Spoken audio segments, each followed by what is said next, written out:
बता दूं कि 2017 में एक ट्रेलर मूवी का जिसका मूवी का नाम था ग्रे स्टेट। अब इसमें क्या नया है?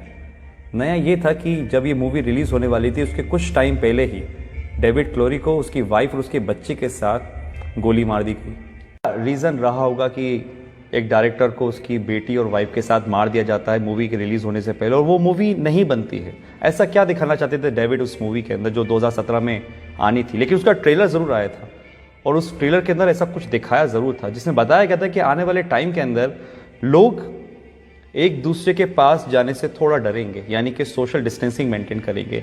लोगों को एक घर में कैद कर दिया जाएगा, यानी कि लॉकडाउन होगा। ट्रांसपोर्ट सारी चीज़ें बंद कर दी जाएंगी और कैश बिल्कुल नहीं होगा। उनके बॉडी में एक चिप इंसर्ट की जाएगी, जो जितने भी ट्रांजेक्शन्स होंगे वो सब उस चिप से होंगे। ये तो सिर्फ एक ट्रेलर था जिसमें बताया गया था। बताना तो कुछ और चाहते थे, लेकिन उससे पहले ये मूवी और वो दोनों ही ख़त्म हो गए। 2017 में ही बिल गेट्स ने बोला था कि एक महामारी आने वाली है जिसके लिए हमें तैयार रहना चाहिए।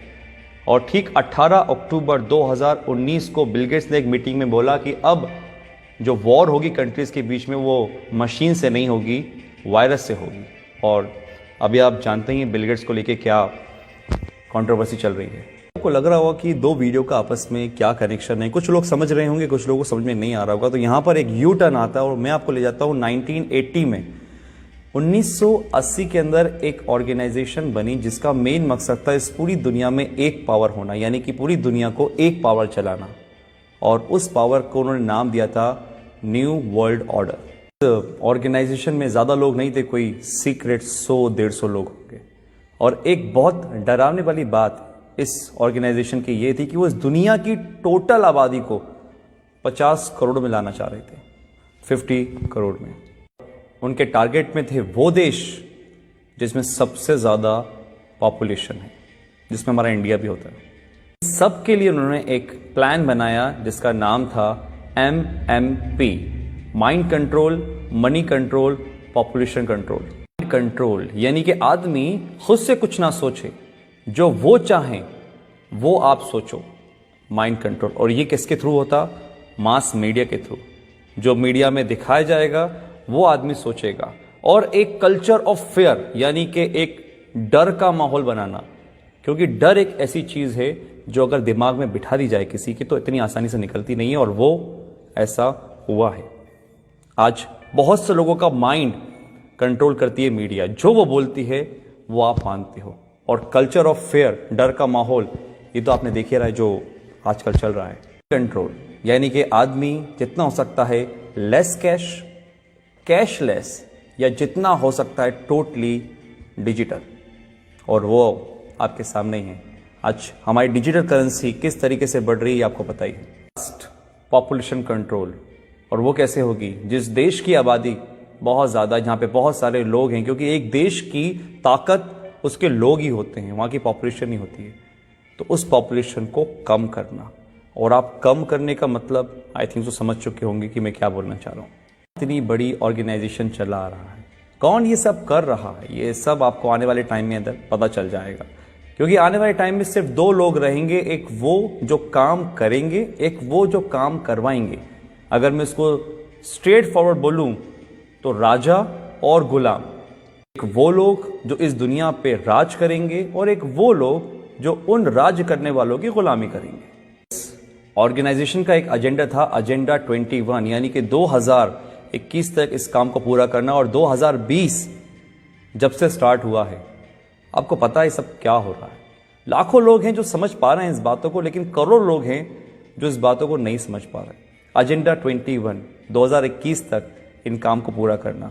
और अगर सीरियसली इस बातों में कुछ भी सच्चाई है तो हम बहुत बड़े खतरे में गाइस। ये वायरस आया जो कि हमारा है नहीं, किसी और देश से आया है। हम आपस में ही लड़ रहे हैं, कोई धर्म के नाम पे तो किसी काम के नाम पे। और जो इस एजेंडा का सबसे बड़ा फंडा था कि लोगों को आपस में लड़वा दो, आज हमारे घर में हम छोटी छोटी सी बातों पर विवाद कर लेते हैं। आज अगर हम घर से बाहर निकलते हैं तो हमारे घर वाले इस चीज़ के लिए प्रोटेस्ट करते हैं कि भैया घर से बाहर नहीं निकलो, बाहर जाओगे तो मर जाओगे। ये दिमाग में हमारे किसने भरा? कौन कंट्रोल कर रहा है हमारे दिमाग को? आप खुद समझदार हैं। बहुत से लोग बोलेंगे कि यार ये तो कुछ कहानी जैसी लग रही है। तो कहानी सही, क्योंकि जो अभी मौजूदा हालात हैं कोरोना से लेकर, ये भी कोई फिल्म की स्टोरी से कम नहीं है, जो बढ़िया से स्क्रिप्ट करी गई है और बहुत अच्छी तरीके से प्ले हो रही है। मैं आता हूँ अपनी पुरानी वाली बात पर कि जो सुबह मेरे साथ इंसिडेंट हुआ कि एक मध्य वर्ग का आदमी जो लोअर मिडिल क्लास है, जो शायद कुछ भी काम करके काम चला रहा था, वो मांगने को नहीं तैयार है। वो 3 दिन पुरानी रोटी खा लेकर चुप कर उठाकर, लेकिन वो मुझसे पैसे लेने को तैयार नहीं था। मैंने फोर्सफुली उसको पैसे लिए थे। ये हालात है। तो एक मैसेज तो ये है कि अगर आपके आसपास कोई देखे जो हो सकता है मजबूर हो लेकिन शर्म के मारे नहीं मांग पा रहा हो, तो उसकी आप ज़रूर मदद करिएगा। इतना तो हम लोग अंदाज़ा लगा लेते हैं कि कौन परेशान है कौन नहीं। दूसरी बात, अगर ये बात सही है कि जो 1980 में एक एजेंडा चला, एजेंडा 21, डर का बिजनेस, अगर ये सही है तो गाइस आप लोग समझिए, संदीप महेश्वरी, मिस्टर रॉय चौधरी, ऐसे बहुत से लोग हैं, बड़े बड़े डॉक्टर्स हैं जो आपको समझाने की कोशिश कर रहे हैं कि इसका मॉर्टेलिटी रेट बहुत कम है, 0.01%। 1000 में से एक इंसान मर रहा है, तो फिर किस बात का इतना हाहाकार मचा हुआ है? जस्ट बिकॉज ऑफ, क्योंकि हम जो न्यूज़ देखते हैं वो मीडिया से आ रही है। बात वही है, हमारे दिमाग को कंट्रोल करा जा रहा है, हमारे पैसों को कंट्रोल करा जा रहा है। आज हमारे पास इतनी आज़ादी नहीं है कि हम खुद का काम कर सकें। किसी के कहने पे हम दुकान खोलते हैं, किसी के कहने पे हम दुकान नहीं खोलते। ये हक हमसे छीन लिया गया है, पैसा कमाने का हमसे छीन लिया गया है। हम खुद से आज कुछ नहीं कर सकते। ये कहीं वो एजेंडा 21 तो नहीं? अगर है तो आज डर छोड़िए, अपनी इम्यूनिटी पे काम करिए, दिमाग लगाइए, लॉजिक समझिए। मीडिया क्या बोलती है वो नहीं, आप ये समझिए कि दूसरे जो लोग, लाखों लोग समझ रहे हैं लॉजिकल बात को, उसको पकड़िए, ठंडे दिमाग से सोचिए और फिर फैसला कीजिए कि आपको क्या करना है। आप डरेंगे नहीं तो आप संभल जाएंगे, और अगर आप संभल गए तो ये देश बच जाएगा। Thank you.